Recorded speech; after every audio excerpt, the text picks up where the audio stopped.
je suis vraiment ravi de vous retrouver pour le podcast numéro 10 sur la proxémie. C'est la partie numéro 1. Ça se dit ça? Oui.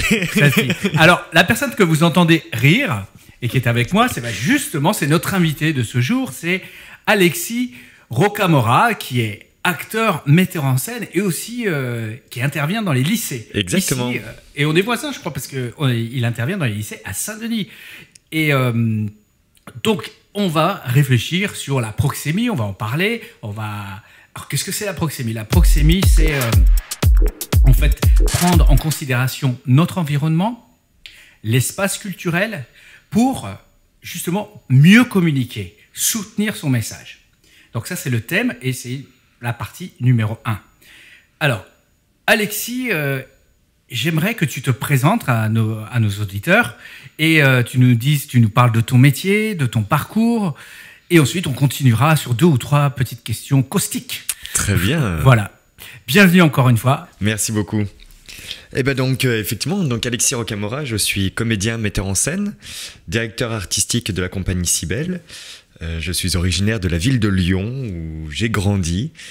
Et à l'âge de 23 ans, j'ai débarqué sur Paris. Je suis monté à Paris, comme on dit, et j'ai intégré l'école Jean Périmoni. Donc j'ai fait mes 3 années de formation dans cette école, et j'ai monté ma compagnie en sortant des cours. Et donc j'ai monté différents spectacles. Je suis passionné d'histoire, je suis passionné de théâtre, passionné des gens, des rencontres, du partage. Donc du coup j'ai commencé avec un spectacle historique qui était le Testament du roi Louis XVI, et puis après je suis parti sur La cantatrice chauve d'Eugène Ionesco, et après on a fait du Paul Claudel, un hommage à Molière face aux sociétaires de la Comédie Française, et après j'ai travaillé aussi avec les 7 de la Cité, qui est une des plus vieilles troupes amateurs de Paris. Donc j'avais monté le Repas des Fauves et le Ravissement d'Adèle. Et puis voilà, en tout cas voilà mon petit parcours, et j'interviens également donc dans les lycées, notamment à Paul-Éluard à Saint-Denis. C'est super, j'aimerais que tu nous parles plus de ton métier. Acteur, oui. Qu'est-ce qu'un acteur, qu'est-ce qu'un metteur en scène, et que tu développes un petit peu, parce que bon, tous les acteurs ne sont pas metteurs en scène. Exactement. Et tous les metteurs en scène ne sont pas forcément acteurs non plus. C'est vrai que moi depuis tout petit j'ai toujours voulu être comédien, depuis l'âge je crois 4-5 ans. Et donc j'ai presque orienté toute ma vie en fonction de ça. Donc j'ai fait un bac littéraire, je me suis mis à détester les maths parce que je savais qu'il fallait prendre la voie littéraire. Donc voilà, je me suis dit tu vas t'intéresser à la littérature et on va bannir les maths. Et en fait c'est petit à petit, notamment à l'école Périmoni, grâce à mes professeurs, où je me suis découvert une passion pour la mise en scène. Parce que c'est vrai qu'on était assez nombreux, on avait peu de temps pour passer sur scène. Donc les professeurs, pour nous faire travailler, étaient obligés un peu de nous mettre en scène. Et moi j'ai dit, écoutez, là j'ai pas de temps à perdre. Donc du coup j'ai commencé à mettre en scène mes passages. Et puis comme ça les profs avaient juste à me faire travailler, tout simplement. C'est quoi la mise en scène? C'est quoi être acteur? Alors la mise en scène, voilà, pour moi, parce qu'après ça dépend, mais pour moi la mise en scène c'est un moyen d'expression, de véhiculer des messages. Et donc la mise en scène passe par un univers, définir un univers, ça peut être des couleurs, de réfléchir à projeter des choses, quel est le message qu'on va faire passer à un public, et c'est aussi d'accompagner les acteurs dans son univers. Je suis assez... j'offre une petite porte de liberté à mes comédiens, mais j'impose quand même un peu ma vision de l'univers en tout cas. Je leur impose un univers, et après, dans cet univers imposé, je vais les accompagner, je vais accompagner mes comédiens pour trouver sa propre liberté. Voilà. Et en tant que comédien, après, on a à véhiculer un message, donc le message de la pièce, mais surtout aussi le message du metteur en scène.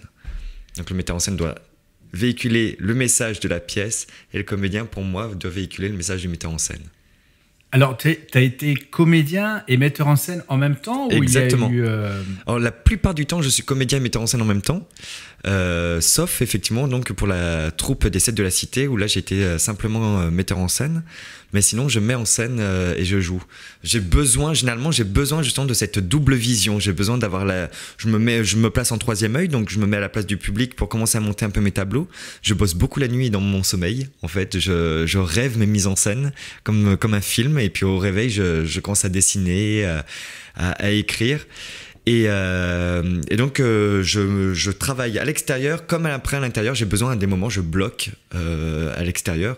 Donc, j'ai besoin de me remettre sur le plateau et de vivre, en fait, d'essayer de voir par rapport à mon propre personnage comment l'univers dans lequel je peux évoluer. Donc, je vais dire à tel comédien, non, mais déplace-toi plus par ici, par là.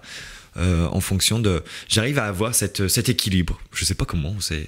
Ouais, c'est assez étrange parce que là, tu parles du troisième œil, tu parles de te mettre à la place du public, tu parles... Ouais, c'est assez compliqué. Enfin, là, c'est vrai que j'avoue que j'ai un peu tout mélangé. Mais parce qu'en fait, pour moi, c'est ça qui est assez difficile à expliquer. Parce que alors, souvent, quand j'avais commencé à faire la première mise en scène et à jouer dans ce spectacle-là, on m'avait dit, tu vas voir, c'est hyper compliqué de faire comédien et metteur en scène. Et en fait, comme je l'ai expliqué tout à l'heure, le goût de la mise en scène m'est venu en cours parce que j'avais pas d'autre choix, c'était pour gagner du temps. Et en fait, j'ai pris goût à ça. Et en fait, pour moi, j'ai l'impression que c'est inné d'être metteur en scène et comédien en même temps. Alors après, par contre, effectivement, je me fais quand même aider. J'ai des directeurs d'acteurs qui m'aident, des coachs qui m'aident pour mon propre personnage également. Et je fais confiance aussi à mon équipe. On essaie de créer un vrai esprit de troupe et donc de confiance. Et donc, mes camarades me font travailler également mon personnage, ma technique, ou voilà. Alors, ce qui est intéressant là, dans ce que tu dis, c'est que tu arrives à avoir un détachement donc, par rapport à ton travail d'acteur, mais aussi en tant que comédien, puisque c'est le mot que tu as utilisé. Moi, j'utilise acteur, peut-être que je suis profane, mais toi, tu as dit comédien. Et donc, pour être comédien, même dans une mise en scène donnée, tu fais encore appel à ce don du détachement, du troisième œil.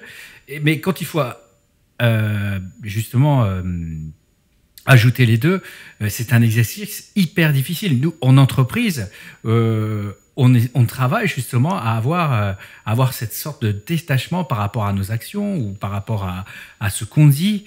Et ce qui est primordial, justement, pour improviser, pour intervenir, pour avoir le bon mot au bon moment. Et là, comédien, c'est encore plus subtil puisqu'il y a un cadre défini, il y a un texte défini, mais il faut encore dégager le bon mot au bon moment pour dégager peut-être l'émotion. Je ne sais pas, comment tu fais ? Comment je fais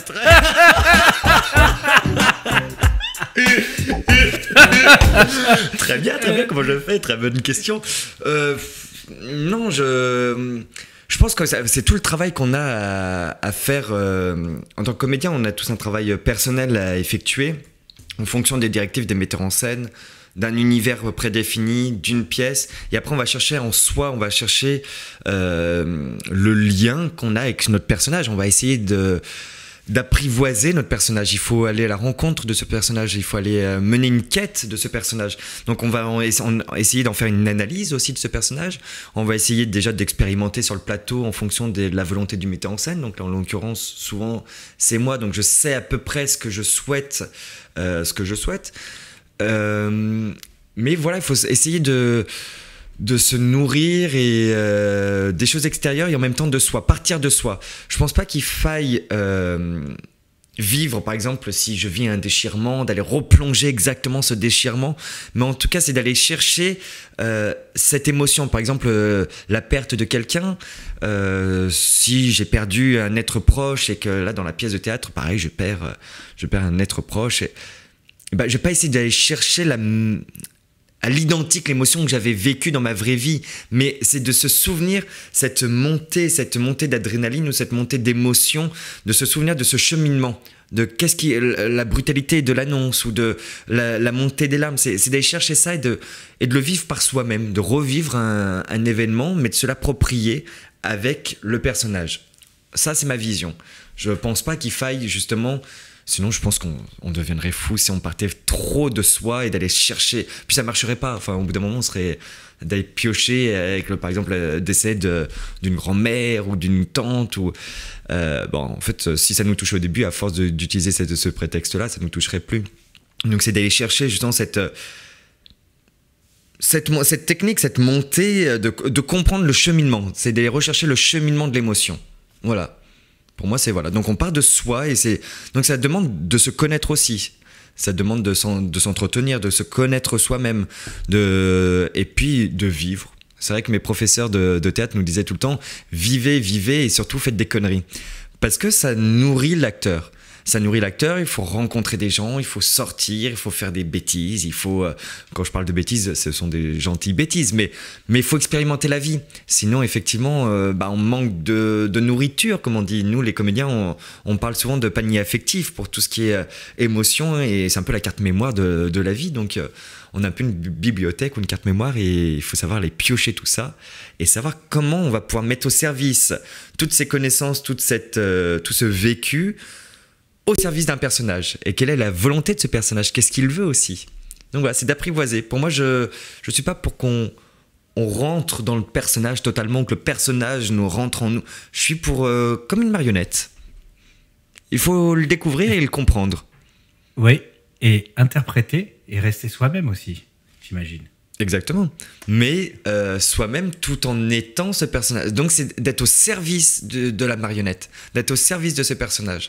En étant nous-mêmes, parce que nous sommes le marionnettiste, et on doit servir la marionnette.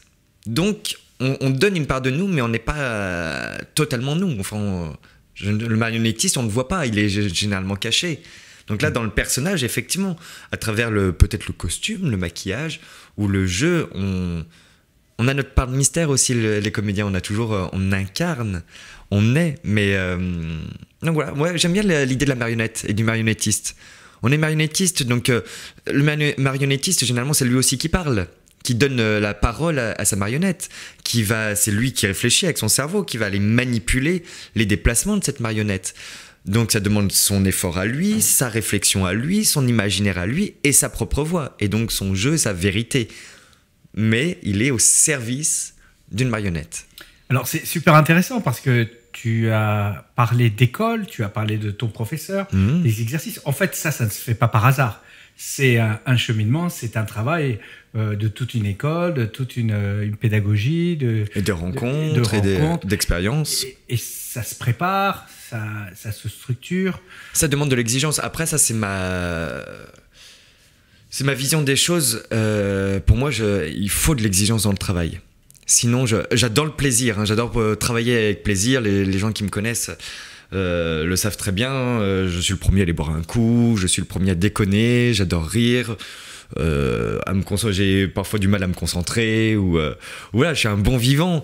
Mais par contre, il y a aussi la phase travail où par contre, je demande de l'exigence. Je suis exigeant avec moi-même et je demande que les gens qui travaillent avec moi soient tout aussi exigeants. Alors, et je travaille avec des projets aussi exigeants, c'est ce qui m'attire. Et j'aime bien ton expression, pardon. Je demande de l'exigence. En fait, tu exiges, mais quoi? Tu exiges quoi?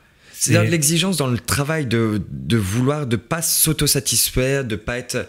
Ça n'empêche pas justement le côté bon vivant. C'est pour ça que j'ai expliqué tout à l'heure que j'étais quelqu'un de bon vivant. Je vais pas faire le mec sérieux parce que ça serait me foutre de la gueule des gens. Parce que ceux qui me connaissent savent très bien. Je suis vraiment le premier à rire. J'adore sortir, j'adore profiter de la vie, j'adore rencontrer les gens. Enfin voilà, je suis le premier à déconner. Ça c'est vrai. J'arrive même souvent en retard au rendez-vous. Enfin voilà, je suis tout. Mais à partir du moment où il y a du sérieux, c'est-à-dire que le moment où on travaille. On peut déconner aussi dans le travail, mais de pas se satisfaire de ce qu'on a. J'aime bien qu'on aille chercher toujours plus loin, qu'on soit dans de la précision. J'aime la mise en scène. Mes mises en scène sont en tout cas très précises. J'aime que ça soit propre, précis, et qu'après c'est les comédiens qui vont apporter de la liberté, un peu de salir, parce que les mises en scène vraiment trop propres, trop lisses, trop droites, c'est impersonnel. Moi justement c'est après je crée ma mise en scène un peu comme ça, et après les comédiens vont apporter toute la vie et on va travailler ensemble, mais c'est toujours d'aller chercher. J'aime bien qu'on se remette en question et qu'on avance. La précision dont tu parles, c'est la précision dans quel domaine? Le texte, la posture, peut-être le travail d'équipe, je sais pas. J'avais mes professeurs, Monsieur Périmoni et Monsieur Christian Bugeaud, qui nous disaient souvent que le métier de comédien, c'était aussi un des métiers les plus feignants dans le milieu artistique. Parce que les danseurs ont une exigence incroyable. Quand ils dansent, quand le moindre geste est totalement réfléchi, et par exemple avec le bras et la main, ça va jusqu'au bout des ongles. Et ça, c'est l'exemple que je garde pour le théâtre. Le théâtre, on travaille, effectivement, c'est pour ça un des métiers les plus feignants, parce qu'en fait, si on veut... je dis pas pour tout le monde, hein, je dis pas que c'est le métier pas du tout, mais c'est vrai que bon, on va s'échauffer la voix, on fait quelques exercices et puis après il y en a qui peuvent aller sur scène et ça manque de... Moi je sens c'est dans le travail de mise en scène, le corps, j'aime beaucoup tout ce qui est déplacement, je donne l'exemple justement du danseur, chaque chose, chaque geste que tu fais, tu dois le penser jusqu'au bout des ongles, si tu tends la main c'est jusqu'au bout de l'ongle parce qu'on y va, on se donne et il faut avoir conscience de ça. C'est un art, mais c'est un peu... c'était Monsieur Périmoni qui disait ça également, nous sommes des ouvriers, on a la boîte à outils, la machine c'est nous, c'est notre corps. Et donc il faut utiliser tous ces outils. Il ne faut pas se dire qu'on est artiste et donc du coup, je vis, tout va bien. Non, ça demande de la technique. Donc on a une façon de parler, on a une respiration, on a une exigence de diction. Et pareil pour moi, du coup, le corps est important. De savoir se sentir à l'aise et avoir une bonne posture sur scène. C'est très important. Ok, c'est super intéressant puisqu'on voit bien que quand tu parles de précision, il y a une vraie préparation, corps, mental, aussi de documentation, de recherche. Tu as parlé de recherche aussi. Totalement. Et tout ça rentre donc dans la préparation de toute prise de parole en public. Mais là où je voudrais aussi te rejoindre, c'est... et le public, toute cette boîte à outils, tous ces dons-là, comment tu rentres en communication avec le public, ou quelle est la place du public, par exemple, dans ton métier, dans ce que tu fais?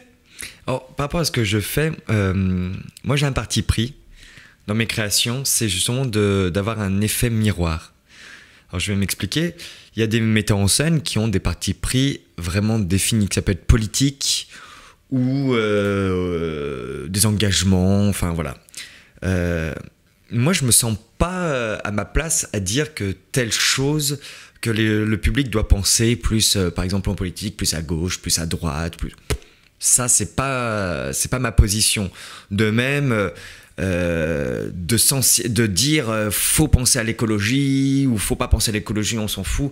Pareil, j'ai mon avis propre, ça m'appartient, mais je me sens pas légitime à dire aux gens ce qu'ils doivent penser, ce qu'ils doivent faire.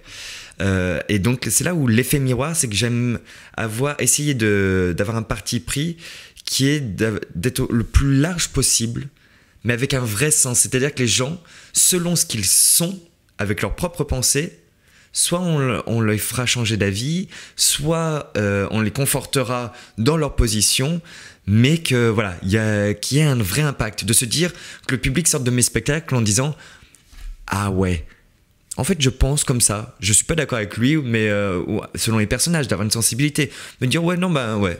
Moi, je pense par exemple politique, je suis quelqu'un de droite et je resterai de droite. Alors que mon message était très large et qu'il y avait peut-être plus une sensibilité de gauche, ou quelqu'un de gauche qui va dire oui, non, ou de changer de parti, de dire ah ouais, je pense plus comme ça, au lieu de penser blanc, je pense noir, ou...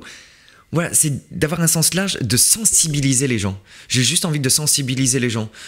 J'ai pas envie de leur dire ça c'est bien, ça c'est pas bien. Juste d'avoir quelque chose, d'avoir un impact, comme justement cet effet miroir. J'aime que les gens sentent à la fin de se dire waouh, de voir un peu leur propre reflet par rapport à leurs propres émotions, à leurs ressentis, par rapport à ce que je leur ai proposé. C'est super intéressant cette histoire de miroir. C'est aussi intéressant de dire que les gens sortent en disant ah ouais, tu nourris donc, tu vas travailler pour nourrir leur propre vie intellectuelle, donc leur action culturelle. J'ai une autre question à te poser. Oui.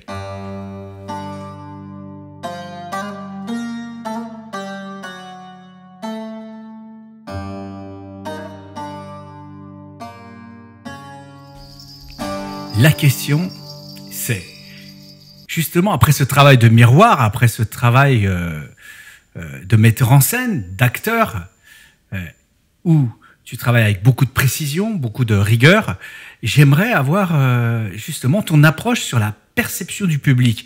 La perception du public avant, dans ton travail préparatoire, la perception du public pendant ta pièce, pendant que tu es en train de travailler, et après. Puisque l'après, c'est peut-être la naissance de quelque chose d'autre. Donc j'aimerais avoir ton approche sur cette perception du public. Et la prochaine question, c'est... Attends, je filme. Ça y est. Donc, oui, alors ma perception du public, c'est assez complexe.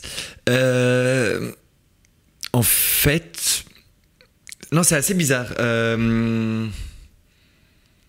que je me... Alors, attention à ce que je vais dire. Mais c'est pas que je me soucie pas du public avant. C'est... par exemple, pour rechercher un projet, d'abord, ça commence par là. C'est voilà, je lis des œuvres où on me donne des œuvres et je réfléchis justement, d'abord, est-ce que ça me touche ? Quel est l'impact qu'il y a sur moi ? Et après, j'essaye de voir, mais je me mets sur moi pas en tant qu'artiste, en tant qu'Alexis de la vie de tous les jours, justement, lambda, comme tout le monde. Et si ça me touche, j'essaye de le voir dans quel contexte ça me touche et si ça touche, justement, plus d'autres personnes. Est-ce que je me dis que c'est quelque chose qui peut être intéressant à partager avec un public ? Après ce constat-là, c'est vrai que quand je crée, je pense pas au public. Je crée vraiment comme un film. Justement, comme j'ai dit, je travaille beaucoup la nuit. En fait, je travaille la journée, je fais mes recherches et tout ça. Mais la mise en scène, elle naît vraiment souvent dans mon sommeil. Et je me souviens par cœur de ces moments-là. Et donc, du coup, je le vois comme un film. Donc, il n'y a pas de public, je ne le sens pas. Donc, c'est là où je pars en création. Et c'est après, au bout d'un moment, une fois on commence à bien rentrer dans la création et à faire évoluer la pièce, qu'on va voir par rapport à l'univers, par rapport au message qu'on a envie de véhiculer, quelle va être la place du public. Est-ce que, du coup, ce qui va nous aider pour les démarches, est-ce que ça va être un théâtre extérieur ? Est-ce que ça va être une grande salle, une petite salle, quelque chose de plus intimiste ? Est-ce que ça va être... Parce que le public a sa place, après, justement, c'est comment réussir à le toucher, toujours dans l'effet miroir. Comment, avec mon message, quel est le message que je veux véhiculer avec telle pièce ? Et donc, du coup, après, on fait cette recherche selon les salles, d'aller chercher le public intéressé, pour le toucher, quoi, le plus simplement. Alors maintenant, pendant la représentation, comment tu sais que tu as touché le public ? L'écoute. Mais alors ça c'est difficile. J'attends souvent la fin, même si j'avoue que on est obligé de sentir le public sur le plateau. Moi, j'essaye justement comme je dis, de tuer un peu le metteur en scène. Quand je mets en scène et que je joue dans mes pièces, j'essaye parce qu'il y a de temps en temps un peu le metteur en scène qui, comme je parlais d'exigence, de temps en temps, je vois un comédien qui est pas à sa place et là, je me dis non, tue le metteur en scène, hop, et faut qu'il sorte pour vraiment rester le personnage dans le moment présent et de vivre la situation. Mais c'est vrai que du coup, il y a des moments où on a quand même, en tant que metteur en scène et en tant que comédien, cette écoute du public et on essaie de le ressentir. Mais c'est trompeur. On a souvent l'impression, des fois, un public qui est vraiment à l'écoute, on a l'impression qu'il n'y a personne dans la salle, alors que la salle est comble. C'est quand le public est vraiment à l'écoute d'une pièce, on a vraiment l'impression que la salle est vide. Décris-moi cette impression. Et s'il fallait décrire ces impressions avec tes 5 sens, c'est quoi ? Alors, souvent sur un plateau, on voit peut-être les 2 premiers rangs, voire les 3 premiers rangs. Et après, on a ce fameux mur noir. Pour nous, il y a et ce mur noir peut être chaleureux, c'est-à-dire qu'on sent qu'il y a de la présence, il y a de la vie. Enfin, on sent qu'il y a des gens derrière ce mur noir. Et il y a des moments, justement, quand une salle est vraiment à l'écoute, il y a ce moment où ils ne vivent plus, vraiment, ils sont en haleine. Donc en fait, on sent un peu cette haleine, cette attente, mais en même temps, il y a c'est froid, c'est très froid, ce mur noir. On voit les 3 premiers rangs, justement, qui sont dans cette écoute, dans cette attente. Et après, ce mur noir, il est froid, il n'y a plus personne. Et là, on se dit, non mais, les gars, on a perdu le public, ils sont partis. Et en fait, c'est à la fin de la pièce, on voit la salle est comble et enthousiasme. Donc c'est trompeur, il y a des moments, écoutez, il y a des soirs où nous-mêmes on est un peu fatigués, on sent que la salle est réceptive, une partie est réceptive, d'autres pas réceptifs. Donc là on se dit, faut y aller, il faut essayer de récupérer un peu tout le monde. Si j'essaye de décoder ce que tu dis, ouais. Tu vois un mur noir avec 2 rangs, c'est déjà ta perception de la vue, avec 2 rangs. Et donc as cette image très claire. Après, tu as ce ressenti de froideur. Est-ce que, au niveau de ton épiderme, au niveau de ta peau, tu ressens cette froideur? Ah oui. Ah non, ça c'est vraiment. Pour toi, ils sont à l'écoute. Donc, bah, c'est ce que ça, c'est avec l'expérience que j'ai remarqué que le public est à l'écoute. Mais les premières fois, quand on nous annonce, hey, les gars, ce soir, vous êtes complets, superbe. On démarre la pièce et effectivement, là, on commence au milieu de la pièce à sentir et on se dit, mais attendez, les gens, ils sont partis. Ils se sont barrés. Et du coup, là, il y a un flip sur les premières fois. C'était un peu ça, quoi. C'était assez perturbant. Et en fait, on se démoralisait. On essayait de tenir le bout. Et on s'est dit, bon, bah, et au moment des saluts, avant que les gens applaudissent, on était en coulisses et à se dire, bon, bah, on a honte, en fait. Et en fait, ils étaient en train de te dire, nous, on se fait. Bah, c'est comme s'ils étaient morts. En fait. Bah, non, pour que tu puisses. Ils se sont eux-mêmes abandonnés, en fait. C'était pas. C'est pour ça qu'il y a une différence un peu avec l'écoute, où le public est vraiment à l'écoute, mais est conscient de sa présence, de sa personne. Donc, si ça le gratte un peu, mais il est vraiment à l'écoute, il est pris, il est embarqué par l'histoire. Et le moment où totalement il s'abandonne, et c'est comme s'il était mort. Je pense que c'est peut-être pour ça. C'est vraiment. Je vais chercher, mais c'est peut-être pour ça qu'il y a ce côté froid, c'est que peut-être ils se sont totalement abandonnés. Ils ont abandonné leur corps, ils n'ont plus conscience d'eux-mêmes. Ils sont partis dans l'histoire, peut-être. Peut-être. Ça, c'est ta perception. C'est ma perception. Ouais, c'est fabuleux. C'est fabuleux. Ouais, bah c'est un vrai plaisir. Alors maintenant, je sens, ça devient un plaisir. Quand je sens cette froideur, ce mur noir qui commence à devenir froid, ça me fait du bien. Ça me fait du bien. Justement, je me dis, ça y est, on a totalement l'effet miroir, c'est qu'on les a perdus. Enfin, perdus. Ils n'ont plus conscience d'eux, ils sont complètement embarqués dans l'histoire. C'est magnifique. C'est super. Donc, j'ai été sur la perception sensorielle du public. Donc, tu regardes les yeux, tu regardes aussi la posture qu'a le public, même si c'est les deux premiers rangs. Tu as défini une image. Et après la performance, après ta représentation. J'aime bien aller à la rencontre du public. Alors pourquoi? Parce que j'aime bien avoir... Alors en fait, il y avait... surtout à un moment donné, quand j'avais monté la cantatrice chauve de UNESCO et on jouait au théâtre du Lucernaire. Et dans ma mise en scène, on était grimés tout en blanc et noir. Donc le public ne nous reconnaissait pas à la sortie. Bon, sauf quand on était vraiment mal démaquillé, bon, ils pouvaient, mais ils savaient pas trop de quel spectacle on sortait. Parce qu'au Lucernaire, il y a 3 salles, 3 spectacles en même temps. Et donc, en fait, j'adorais vite me démaquiller et après aller, justement, me faufiler parmi le public pour écouter. Parce que c'est face aux artistes, même moi le premier, parfois c'est délicat de dire qu'on n'a pas aimé une pièce et on est reconnaissant parce que les artistes nous offrent un spectacle quand même sur scène. Donc on aimé ou pas aimé, on a quand même une partie de reconnaissance du travail accompli. Donc c'est vrai qu'on va féliciter et donc moi j'aime bien quand on me reconnaît pas, justement pour laisser traîner mon oreille pour entendre des avis sincères vraiment du public qui parlent entre eux. Tiens, j'ai adoré, c'était génial, ou ah non, ça m'a fait chier, je ne conseillerais pas. Et c'est d'entendre justement tous leurs arguments qui est sincère parce qu'ils parlent entre eux. Et ils savent pas du tout que je suis là. Donc ça, j'aimais beaucoup. Ou je laisse traîner mes oreilles aussi quand il y a un bar à côté du théâtre. J'aime bien laisser traîner mes petites oreilles pour écouter ce qui se dit. C'est hyper important parce que ce sont des vrais avis sincères. Moi, je préfère un avis sincère. Je préfère quand les amis viennent me dire j'ai bien aimé et ils me donnent des arguments où vraiment j'ai détesté, mais et c'est vrai qu'on se félicite, c'est normal, on a accompli un travail, mais on n'est pas obligé d'accrocher et d'aimer tout le temps ce que les uns et les autres nous faisons. Donc j'aime bien les avis sincères parce que c'est constructif. Pour moi, ça me démoralise pas du tout. Je vais t'embêter un petit peu encore. En tant qu'acteur, quel type d'avis ils sont recevables pour toi? À partir du moment où c'est construit, c'est argumenté.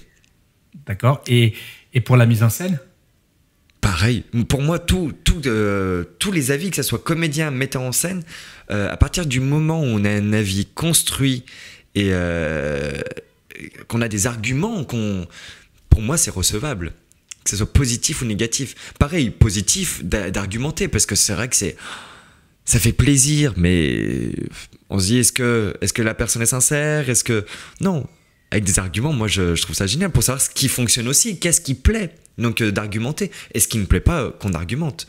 Je sens pareil pour la presse. Là, on parlait du public, mais la presse écrite, à partir du moment où c'est argumenté, pour moi, je suis totalement à l'écoute de... Là, on avait justement pour la cantatrice chauve, on a eu un article. Celui-ci m'avait vraiment fait bondir. Je tairai le journal, mais on avait dit... On a salué notre jeu et ma mise en scène, mais en disant que c'était... en gros, il m'a déglingué la pièce. Il a écrit tout un papier pour déglinguer la pièce, de ne pas aller la voir parce que c'était la cantatrice chauve. Et que la cantatrice chauve, c'est comme la Tour Eiffel, ça ne se touche pas. C'est un monument. Non, c'est du théâtre. Donc, c'est bien sûr qu'on peut y toucher. Surtout que j'ai respecté la pièce, j'ai juste, à travers la mise en scène, apporté un peu un nouveau regard. Voilà, un nouveau regard léger, mais c'est la pièce telle qu'elle est. C'est juste, c'est de l'absurde, donc c'est libre. Tant qu'on respecte l'écriture de l'auteur, qu'on respecte l'autre, qu'on respecte sa pièce, son univers, pour moi c'est... Donc non, c'est bien sûr qu'il faut aller la voir aux têtes de la Huchette.